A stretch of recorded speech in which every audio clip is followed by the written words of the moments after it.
تو اگر آ جاتا تو گویا کہ آ گئی. اس لیے تمام مسلمان اس پہ متفق ہیں کہ قرآن میں کوئی آیت اضافہ نہیں کی گئی. جتنی آیات اس وقت قرآن میں موجود ہیں سب کی سب خدا کی نازل کرتا ہے.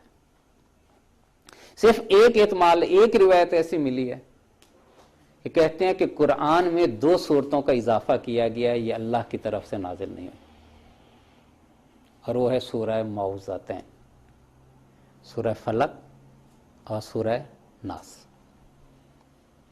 اس کے بارے میں ایک ہی روایت ہے، کہتے ہیں عبداللہ ابن مسعود یہ کہتے تھے کہ یہ 2 قرآن کا حصہ نہیں تھیں، قرآن میں اس کو لکھ دیا گیا. باقی سارے کہتے ہیں نہیں ایسی بات نہیں ہے، یہ قرآن ہی کا حصہ ہے. اس لیے بعد والوں نے بھی آ کے اس کی توجیہ کی ہے، یعنی خود اہل سنت نے اس کی توجیہ کی ہے. کہتے ہیں ابن مسعود یہ نہیں کہتے تھے یہ قرآن کا حصہ نہیں ہے، بلکہ جو ان کے پاس مصحف تھا، جو ان کے پاس جمع شدہ قرآن تھا، اس میں یہ موجود نہیں تھی. اس وقت انہوں نے اپنے مصحف میں اس کو نہیں لکھا تھا. جیسے بہت سے مصحف مشہور تھے، مصحف زید تھا، مصحف امام سلمہ تھا، مصحف حفظہ تھا، انہوں سب نے لکھی ہوئی تھی. عبداللہ ابن مسعود کے پاس جو مصحف تھا اس میں یہ آیت 2 صورتیں نہیں لکھی. صرف یہ واحد روایت ہے جو کہتی ہے کہ قرآن میں یہ 2 صورتوں کا اضافہ کیا گیا. باقی سب کہتے ہیں نہیں، قرآن کی جتنی بھی صورتیں موجود ہیں، جتنے الفاظ موجود ہیں، یہ سب اللہ کے طرف سے نازل کرتا ہے. جس میں باقی اختلاف ہے وہ یہی ہے کہ قرآن کی کچھ آیات، کچھ صورتیں تھیں وہ موجود نہیں ہیں. یعنی تحریف بالزیادہ کا کوئی بھی قول نہیں ہے، تعریف بالکمی کے بارے میں اعتراض ہے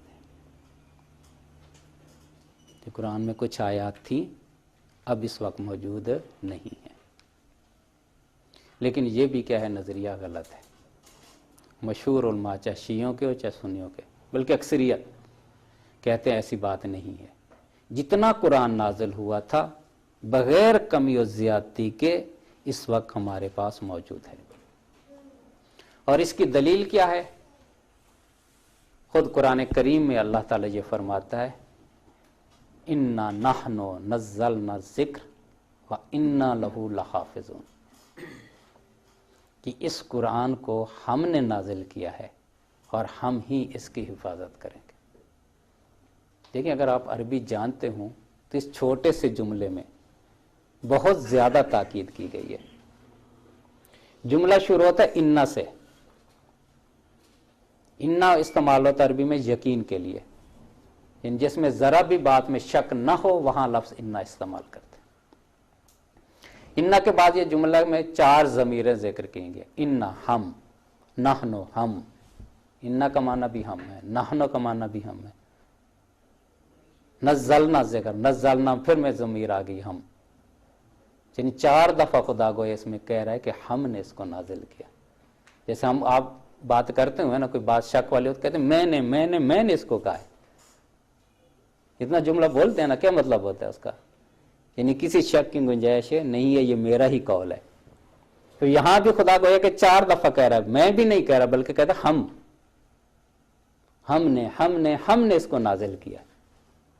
پھر جملہ اسمیہ ہے، جملہ اسمیہ اس پہ دلالت کرتا ہے کہ یہ بات جو ہم کر رہے ہیں یہ ہمیشہ تک کے لیے. تو گویا خدا یہ کہنا چاہ رہا ہے کہ یہ قرآن جو ہم نے نازل کیا ہے ہم ہی اس کی حفاظت کریں گے قیامت تک. وَإِنَّ اللَّهَ لَا يَخْلُفُ الْمِيعَادَ، اللہ جو بہت کہہ دے پھر اللہ اس میں وعدہ خلافی نہیں کرتا. اگر اللہ نے یہ ذمہ لے لیا ہے کہ ہم اس کی حفاظت کریں گے تو پھر کیسے اللہ اپنے وعدے سے مکر جائے معاذ اللہ، کہ اس میں تبدیلی ہوتی رہے اور اللہ کو پتہ نہ چلے، اللہ حفاظت نہ کرے. وہ تو وعدہ خلافی ہو گئی، حالانکہ اللہ وعدہ خلافی نہیں کرتا. تو اس آیت سے یہ معلوم ہوتا ہے کہ قرآن میں کسی قسم کی تحریف نہیں ہوئی. بعض لوگوں نے البتہ اس آیت پہ اعتراض بھی کیا. اس میں سے ایک اعتراض یہ ہے کہ کہتے ہیں یہ جو آپ نے کہا ہے نا اِنَّا نَحْنُ نَزَّلْنَا الذِّكْرَ، اس ذکر سے مراد رسول خدا ہے، یعنی اس ذکر سے مراد قرآن نہیں ہے. بلکہ اس سے مراد کیا ہے؟ رسول خدا. یعنی گویا آیت یہ کہہ رہی ہے کہ اے رسول، ہم نے تمہیں بھیجا ہے، ہم ہی تیری حفاظت کریں گے. یہ ان کا اعتراض ہے. تو ویسے بھی یہ ایک قانون ہے کہ جب کسی دلیل میں ایک احتمال آ جائے وہ دلیل قابل استدلال نہیں رہتی جب تک آپ اس احتمال کو ختم نہیں کریں. اگر اس احتمال کو رد نہیں کیا گیا وہ دلیل چاہے جتنی بھی مضبوط ہو قابل اعتبار نہیں رہتی.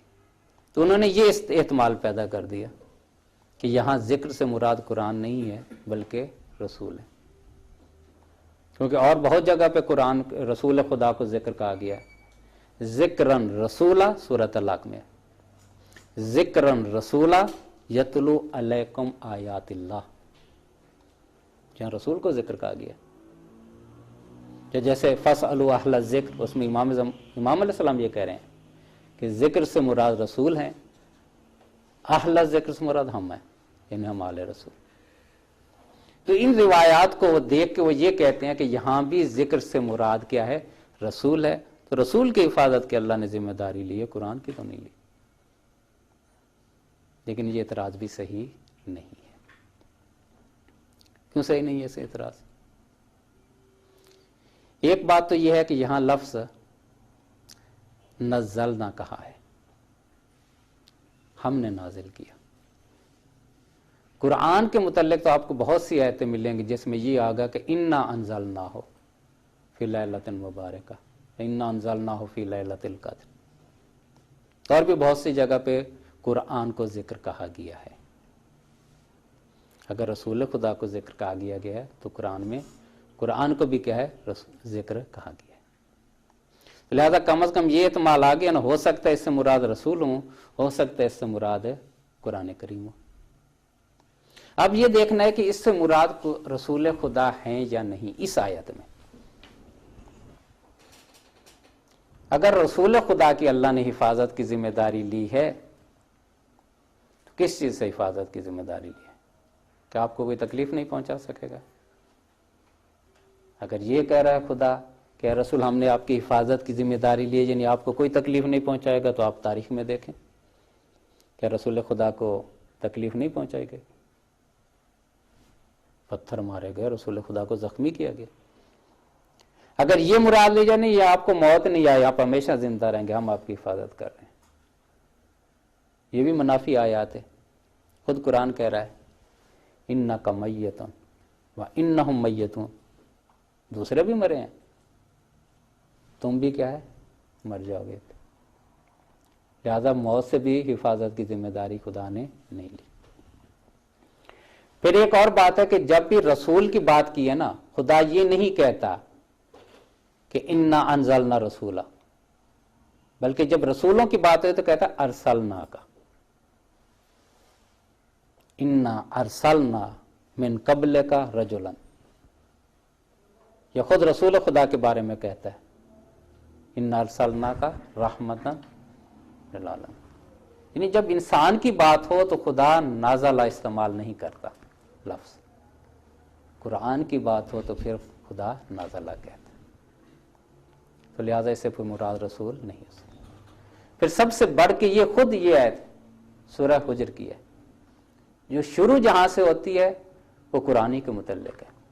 الف لام را تلک آیات الکتاب و قرآن مبین، کہ یہ آیات ہیں کتاب الہی کی اور قرآن کریم کی. اسی سلسلے کو جاری کرتے ہوئے اس کو ملائکہ تمہارے پاس لے کے آئے، انا نزلناہ انا نحن نزلناہ وانا لہ لحافظون. تو جب بھی ہم سیاق و سباق کو دیکھتے ہیں تو اس میں ذکر سے مراد قرآن ہی نظر آتا. لہذا قرآن کریم کی حفاظت خدا نے لی ہے. جب حفاظت کا ذمہ خدا نے لیا ہے تو پھر اس کا مطلب اس میں کوئی تبدیلی نہیں ہو سکتی. تو یہ اس کا جواب. ایک اعتراض اور بھی اس روایت پہ کیا جاتا ہے، اس آیت پہ. وہ کہتے ہیں خدا نے یہ جو کہا ہے نا میں قرآن کی ذمہ داری لے رہا ہوں اس کی حفاظت کی، وہ اس قرآن کی بات نہیں ہو رہی جو ہمارے ہاتھوں میں ہے، بلکہ اس قرآن کی بات ہو رہی ہے جو لوح محفوظ پہ ہے. اس کو کوئی نہیں چھیڑ سکتا. حتیٰ کہ جو محدث نوری ہیں انہوں نے فصل الخطاب قرآن لکھی ہے تحریف قرآن پہ، انہوں نے بھی اسی طرح اس آیت کو پیش کیا ہے. وہ کہتے ہیں یہاں ذکر سے مراد وہ قرآن ہے جو لوح محفوظ پہ ہے، وہ جبرائیل کے لانے سے پہلے بھی محفوظ تھا اور رسول خدا کے بعد بھی وہ محفوظ رہے گا، اس میں کوئی تبدیلی کوئی نہیں کر سکتا. کہتے یا تو حفاظت سے یہ مراد ہے، یا حفاظت سے یہ مراد ہے کہ ہر دور میں خدا کا ایک نمائندہ رہے گا جس کے پاس یہ محفوظ رہے گا. پہلے رسول خدا کے بعد محفوظ رہا، اس کے بعد جو ائمہ معصوم ہیں ان کے پاس محفوظ رہے گا. تو جیسے اس قرآن کی بات نہیں ہو رہی، یہ اس قرآن کی بات ہو رہی. یہ جواب بھی صحیح نہیں ہے، یعنی یہ اعتراض بھی صحیح نہیں ہے. کیوں؟ کیونکہ اگر مراد یہ ہے کہ لوح محفوظ والا قرآن مراد ہے تو پھر یہ قرآن ہمارے پاس کیا کرنے آیا؟ قرآن نے ہدف یہ بتایا ہمیں، آیت قرآن کریم کہ ہم نے اس قرآن کو تمہارے پاس نازل، تمہارے اوپر نازل کیا لِتُخْرِجَ النَّاسَ مِنَ الظُّلُمَاتِ إِلَى النُّورِ، تاکہ تو اس قرآن کے ذریعے سے گمراہ لوگوں کو نور کی طرف لے کے آئے. یہ اور دوسری قرآن کریم کے متعلق آیات ہیں، ہدی للناس، یہ قرآن آیا ہدایت کے لیے. اور اگر وہ لوح محفوظ والا تو ہماری ہدایت وہ کیسے کرے، ہم اس سے کیسے پڑھیں؟ تو لہذا جو قرآن ہدایت دے گا وہ یہی ہے جو اس وقت ہمارے پاس موجود ہے. اگر وہ قرآن مراد ہوتا تو پھر ہدف قرآن ختم ہو جاتا. لہذا یہ اعتراض بھی صحیح نہیں ہے. تو پہلی دلیل ہمارے پاس جو قرآن میں عدم تحریف کی ہے وہ کیا ہے؟ یہی آیت انا نحن نزلنا القرآن نزلنا الذکر وانا لہ لحافظون. اس کے علاوہ وہ روایات بھی جو قرآن کریم کی طرف ارجاع کرتی ہیں، جیسے ایک روایت ہے انی تارکم فیکم الثقلین کتاب اللہ و اطرتی، کہ میں تمہارے درمیان دو چیزیں چھوڑ کے جا رہا ہوں، ایک اللہ کی کتاب ہے اور ایک اطرت رسول ہے. اگر تم نے ان کے ساتھ تمسک رکھا تو پھر گمراہ نہیں ہوگے.